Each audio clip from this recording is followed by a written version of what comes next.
Happy Sabbath, fam. Happy Saturday. We were trying to go live, but it was not working. So we're going to do it here. Saturdays with Love, live at 5. And I'm going to keep calling us fam because we are children of the One. So we have been talking about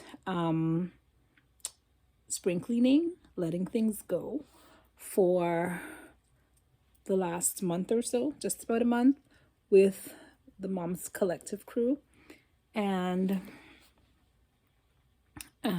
so I have been, for my part of that, I've been talking about forgiveness. And I've been talking about forgiveness. I think the first week we talked about forgiving ourselves. The next week we talked about forgiving others.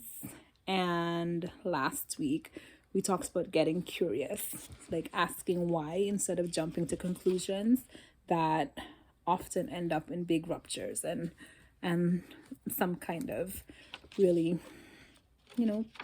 painful outcome. And today,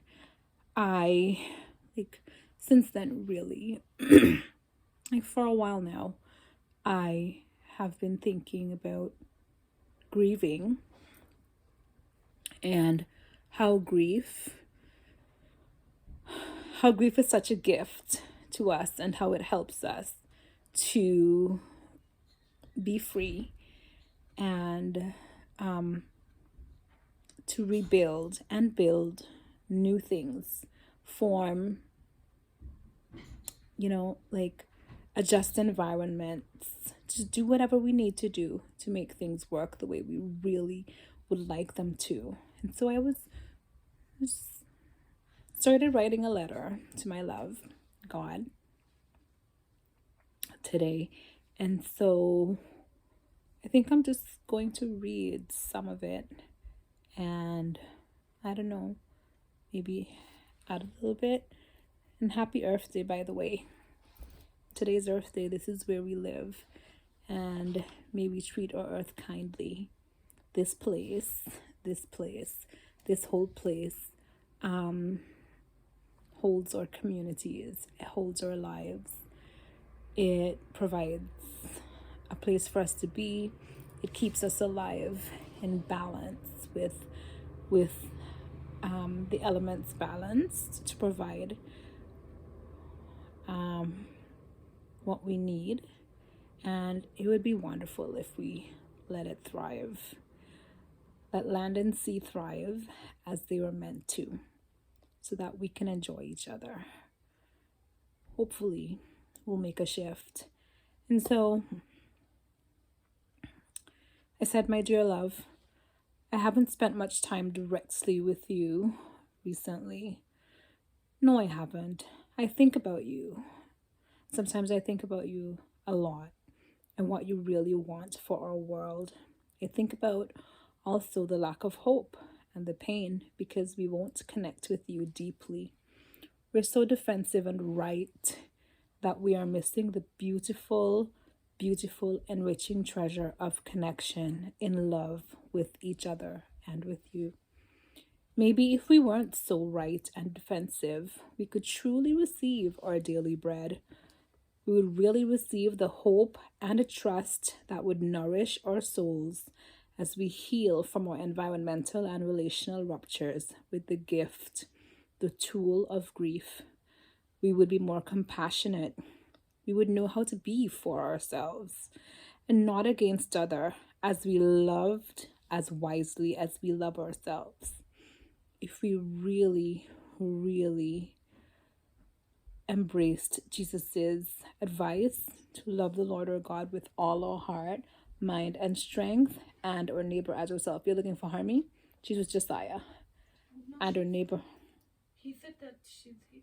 Oh, she's not here. Maybe she went downstairs. As ourselves. We would know how to be for ourselves and not against other, as we love as wisely as we love ourselves. We could live with healthy boundaries. We could make space. We could build communities where we would be safe with people who understand us.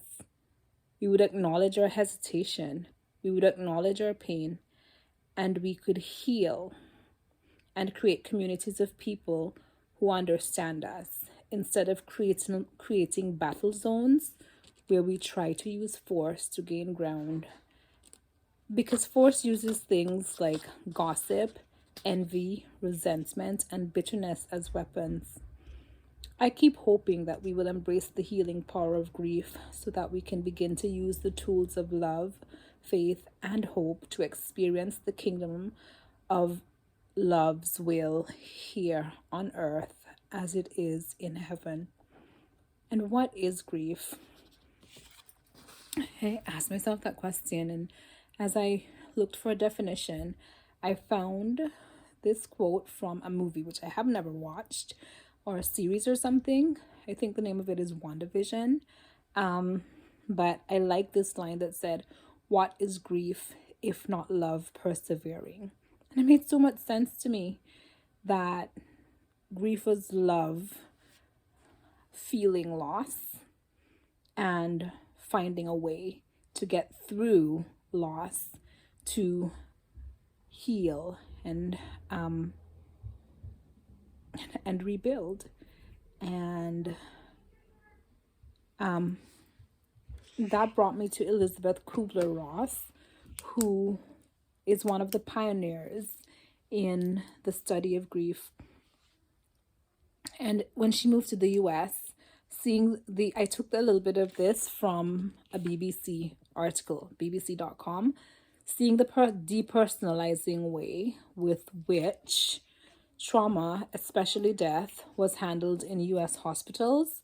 She began to run seminars for medical students where she would interview dying patients about how they felt about death so that she could help create improvement in end-of-life care. She identified 5 parts of grief at that time. And it's important to note that Elizabeth Kubler-Ross identified them as parts, not stages of grief. And I heard David Kessler, who was one of her colleagues, who worked later with her in studying grief, say how much it annoyed her to have them be promoted as stages, because then we kind of lose the essence of what it is when we expect that we must follow a specific pattern. Like, we're all different, we're all unique, we have different experiences, we're made up differently. And she just identified these 5 parts initially that were parts, 5 things that were parts of grief. And so she identified them as denial, anger, bargaining, depression, and acceptance. And then later on, with her colleague David Kessler, they added another part that they found, finding meaning. And I think if we in my own life, I have embraced grief and realized that lots of what I feel is about death of different things. Like, whether I'm feeling the death of a relationship, dealing with the death of an opportunity, the death of my identity as I had previously defined myself or currently define myself, the death of the identity by which I currently know myself, and the death of expectation, the death of hope, the death of community, and any other kind of loss, deep loss, that is going to be permanent to some degree. I think we need to really grieve those things. And when we do that and we come to the place where we find meaning, where we accept it, then we can move forward with kindness to ourselves, without shame, without resentment, without envy. Because if we look also, as Brene Brown says, at the fact that resentment is a function of envy, which is self-focused, and that envy is really self-focused. It's like, what am I missing? Like, what is it that I need to do for myself that is creating this storm in me? And when we ask ourselves that question, what is it that I need to do for myself? How can I love me? How can I take care of me in my grief? When we slow down, inhale, exhale, be calm, be with ourselves, be with the one who is always for us.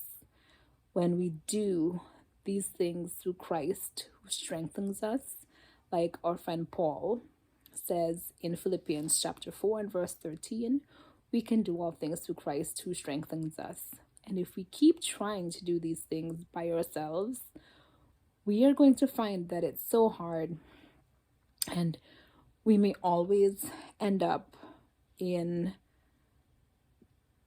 something less than we had hoped for, because we are not naturally grounded in love.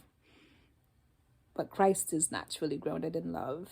And so when we connect, as he connected with us here on earth, when we are willing to allow him to teach us how he loved, as he loved when he was here on earth, and how much he loved himself enough to go back to heaven and be safe from us and prepare, live in anticipation of the time when we would be able to rejoin him if we choose. Like, whatever that will look like, it is the beautiful outcome of grieving. Like, he grieved so deeply in the Garden of Gethsemane. History tells us, or Bibles tell us, that he sweat drops of blood. Grieving is a difficult process, but at the end of that process, he was able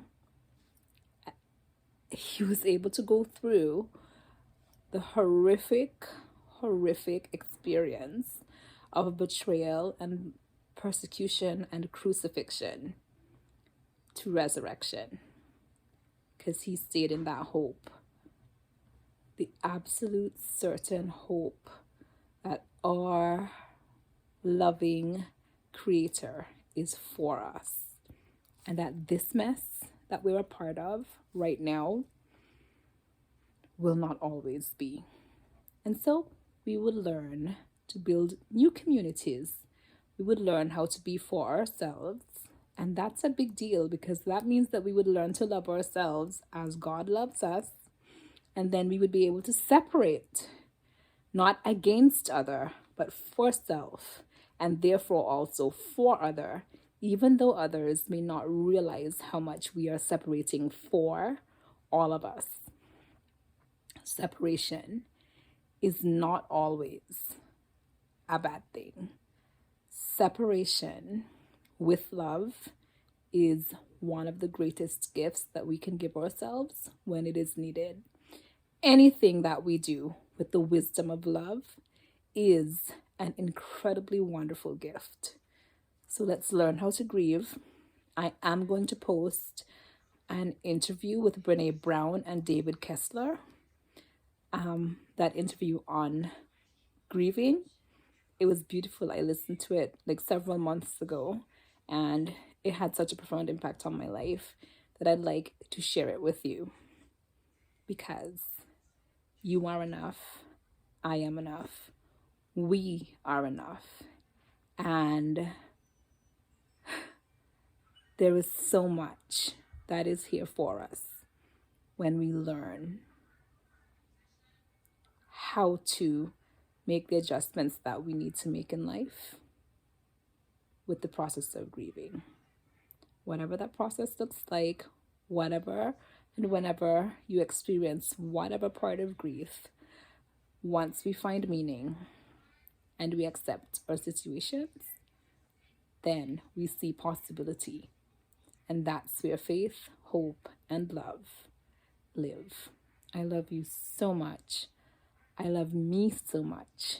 I love us so much. Be for you. Have a fabulous week.